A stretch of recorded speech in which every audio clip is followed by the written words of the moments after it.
Hello guys and welcome to Tech Trick Tutorials. So how to convert scanned PDF to Word. It's going to be a very simple process, so bear with me this one. So search smallpdf.com. So once you're in here, you can just basically click on start, and right now you could most popular PDF tools. So PDF Word, click on this one and import the file from which you want to be edited with. So I'm locating the file now as we speak.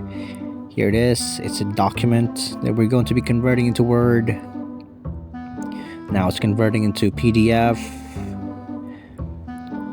Again, whatever file it is you have, it's going to be a piece of cake for this platform right here. So as you can see, it's already converted. So all that's left to do is for you to click on the download here, and that's just basically it.